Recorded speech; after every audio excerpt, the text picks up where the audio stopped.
योगे योगे तवस्तरं वाजे वाजे हवामहे शखाय इंद्रमूतये शखाय इंद्रमूतये।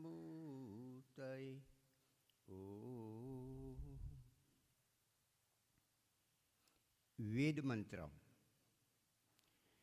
योगे योगे तवस्तरम वाजे वाजे हवामहे। योगे योगे, जैसे भी स्थिति हमारे जीवन की हो, अनुकूल हो प्रतिकूल हो, अच्छी हो बुरी हो, सुख दुख प्रदान करने वाली कैसी भी क्यों न हो, हम ईश्वर को कभी न भूलें। जो भी कार्य करें, चेष्टा करें, संकल्प करें, उसमें ईश्वर अवश्य रखें। जितना भी अच्छा कार्य, परोपकार कार्य, सेवा कार्य हो, सब कुछ हो, लेकिन ईश्वर उसमें नहीं। ईश्वर प्राप्ति का साधन न बनता हो, वह हमारे लिए दुखदायी, बंधनकारक, जन्म देने वाला बनता है। तो किसी भी स्थिति में, किसी भी क्रिया में, किसी भी संकल्प में ईश्वर कभी ना छूटे, क्योंकि वह बंधन दुख देने वाला होता है। उसको अविद्या है। जहाँ ईश्वर है वहाँ हमारी गति है, उन्नति है, सच्ची उन्नति है। ईश्वर छूटा तो सब कुछ होते हुए भी जीरो, शून्य पे आ जाते हैं। तो ईश्वर न छूटे। परमपिता परमात्मा इंद्र है, ऐश्वर्य वाला है और ऐश्वर्य प्रदान भी करता है। ऐश्वर्य उसको प्रदान करते हैं जो पुरुषार्थ करते हैं, जो अपनी पात्रता बनाते हैं, जो अपने वेद के अनुसार चलने का प्रयास करते हैं, उसे ऐश्वर्य प्राप्त होता है, पात्रता प्राप्त होती है। जो दानी है, जो देता है, जो परोपकार सेवा के लिए संलग्न है, जो अन्यों की चिंता, अन्यों का दुख सुख सब कुछ समझता है और उसी अनुसार यथा योग्य वर्ताव करता है, वह देव है।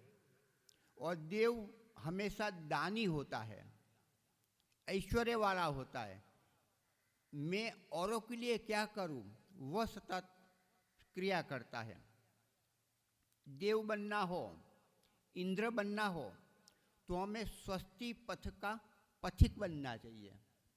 स्वस्ति पथ, सुअस्ति, जो सुंदर है, जो सौम्य है, जो हितकारी है, वह स्वस्ति है। जो दुर्गुणों को दूर हटाने वाले हैं और सुमार्ग पर, श्रेय मार्ग पर, धर्म के मार्ग पर, ईश्वर के संविधान जो वेद है उसके अनुसार चलने वाला हो, वह स्वस्ति है। स्वस्ति पथ अर्थात जिस कार्य में, जिस क्रिया में परमात्मा का सिक्का लगा हो, उसी मार्ग को हम आगे बढ़ें। स्वस्ति वह है जिसमें हमारे ऋषि मुनि, संत महात्मा, विद्वज्जन, हमारे पितरजन हमसे जो आगे है, जो हमें मैत्री रखते हैं, वैसे व्यक्ति जिस पथ पर चले हैं, उस पथ जो हमारे लिए पथ प्रदर्शक है, उसका हम अनुकरण करें, वह स्वस्ति पथ है। तो वेद का मार्ग पर, ईश्वर के मार्ग पर हम चले तो हम देव बनेंगे, हम इंद्र बने, ऐश्वर्यान बनेंगे। हम औरों को भी जैसे ईश्वर प्रदान ऐश्वर्य का करते, वैसे हम भी ऐश्वर्य औरों को भी प्रदान कर सकते हैं। सबसे बड़ी निधि, सबसे बड़ी संपत्ति विद्या, ज्ञान। तो ज्ञान की प्राप्ति में हम सतत उत्सुक बने रहे। ज्ञान के लिए कोई छूट नहीं। ब्रह्मचर्य आश्रम हो, उसमें ज्ञान प्रदान है। ज्ञान प्राप्ति के लिए ही हम पुरुषार्थ करते आए हैं और हम पितरजनों का, विद्वानजनों का, गुरुजनों का अनुकरण करते हैं, क्योंकि ज्ञान से सब कुछ मिलता है और सबसे बड़ा सुख, आनंद और पवित्रीकरण हृदय का होता है। तो ज्ञान की प्राप्ति ब्रह्मचर्य आश्रम में अनिवार्य है। वैसे ही ब्रह्मचर्य के बाद गृहस्थ, उसमें भी ज्ञान चाहिए। जो पढ़ा है, सुना है, सीखा है, जो ज्ञान प्राप्त किया है, विद्या प्राप्त की है, टेक्नोलॉजी, कौशल्य प्राप्त किया है, उसका जो क्रियान्वित अपने धंधे में, अपने व्यवहार में, अपनी सारी क्रियाओं में करते हैं और धन का उपार्जन करते हैं और अपने कुटुंब का, अपने परिवार का, उतना ही नहीं, समाज और औरों का भी वो ज्ञान के माध्यम से प्रवाहित करता है। आगे वानप्रस्थ, उसमें भी ज्ञान तो लेना है। पहले दौड़ के लिया, कुछ अनुभव के, कुछ कमा कर ज्ञान लिया। अभी जो कुछ लिया है बांटने का समय, वानप्रस्थ। हमने वानप्रस्थ जो शिविर लगाई, वानप्रस्थ की प्रासंगिक गीता क्या है, तो वो हमने जाना। तो जैसे स्वामी जी ने कहा था कि धर्म, अर्थ, काम और मोक्ष 4 है वस्तु। तो धर्म और अर्थ, धर्म, वानप्रस्थ में धर्म कमाना है और मोक्ष के लिए प्रयत्न करना है। तो धर्म और मोक्ष, अर्थ और जो कामना है, उसको छोड़ देना है। यह ज्ञान से ही होता है।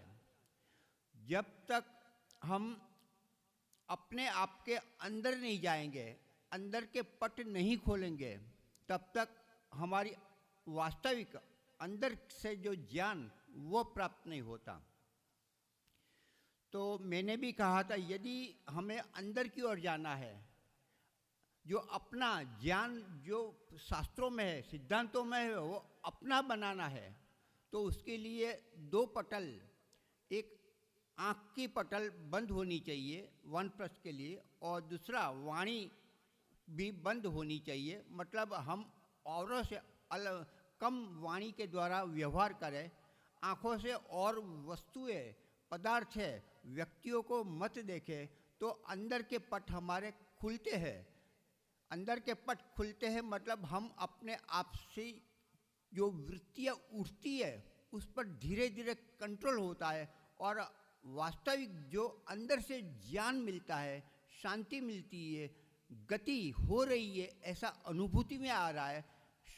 ये वस्तु भी ज्ञान है, अनुभूत ज्ञान है।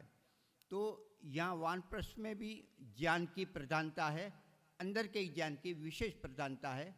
आगे बढ़ने के लिए ईश्वर तरफ वो आगे जाता है।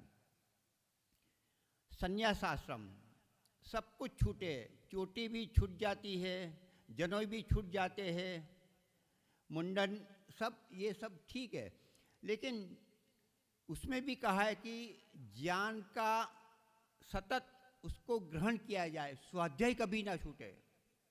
सन्यासी को स्वाध्याय से अलग रहने का नहीं कहा है। तो इस प्रकार से ज्ञान की चारों आश्रम में महत्ता है। तो ज्ञान से हम संलग्न रहे। ज्ञान मतलब ईश्वर का पर्याय, ज्ञान प्राप्त कर ले, उस अर्थात उसकी मात्रा में, थोड़ी थोड़ी मात्रा में जितना जितना ग्रहण करते ऐसे इतना इतना मात्रा में ईश्वर को धारण कर रहा है, ऐसा समझना चाहिए। और जो जो अच्छी वस्तु है, जो जो हितकारी वस्तु है, जो जो प्रभु ने हाँ कही है, वो हम ग्रहण गुण करते हैं, दिव्यता ग्रहण करते हैं, उसमें प्रीति बढ़ती है, उसमें आनंद आता है, उससे पवित्रीकरण होता है, उससे उत्साह बढ़ता है। तो जो जो अच्छे गुण हम धारण करते हैं, जो हमारे विद्वान जनों ने कहा है, गुरुजन जो बता रहे हैं, वो परमात्मा के गुण जो सहज है उनको धारण करने के लिए हमें प्रेरित करते हैं। तो उनको धारण करते हैं मतलब उससे परमात्मा को उस मात्रा में धारण कर रहा है। सत्य क्या है, ज्ञान क्या है, सौम्यता क्या है, वास्तव में वो ईश्वर का ही एक गुण है, वो कोई भौतिक पदार्थ नहीं है। ईश्वर ने जो वस्तु दिव्यता है वो धारण करने से हमारा पवित्रीकरण होता है। तो यह भी एक प्रकार का ईश्वर को हम धारण कर रहे हैं। तो जितना जितना ईश्वर और उसके प्रेरित जो विचार है, संकल्प है, वो धारण करेंगे, उतने उतने हम सुखी होते जाएंगे, पवित्र होते जाएंगे, ईश्वर की ओर बढ़ते जाएंगे। ईश्वर देने के लिए तैयार है लेकिन हम चलने के लिए तैयार नहीं है। ईश्वर की कृपा होगी तब हम आगे बढ़ेंगे, ऐसा मानते हैं। वास्तव में हम आगे बढ़े, हम संकल्प करें तो ईश्वर हमसे भी आगे अधिक हम 4 पगले चलेंगे, पाद चलेंगे तो 100 पाद परमात्मा आगे बढ़ेंगे। और वो तो देना चाहते हैं लेकिन हम अपने मुख नीचे की ओर उल्टा किया है, हमारा पात्रता उल्टा है। प्रभु अमृत वर्षा बरसा रहा है, प्रारंभ प्रातःकाल होता है तो अमृत वर्षा, ओजोन वायु फैलती है, लेकिन हम घर से बाहर, हम गड्ढे से बाहर नहीं निकलते। तो हमारा मुख उल्टा होने से वो जो ऐश्वर्य है वो हम धारण नहीं कर सकते। तो हम अपना मुख सन्मुख करें, परमात्मा की ओर सन्मुख करें। जो संसार की ओर हमारा मुख है, विमुख है, तो हम ईश्वर की ओर चारों आश्रम में सन्मुख बने रहे तो हमारा कल्याण होगा। ओम सम धन्यवाद।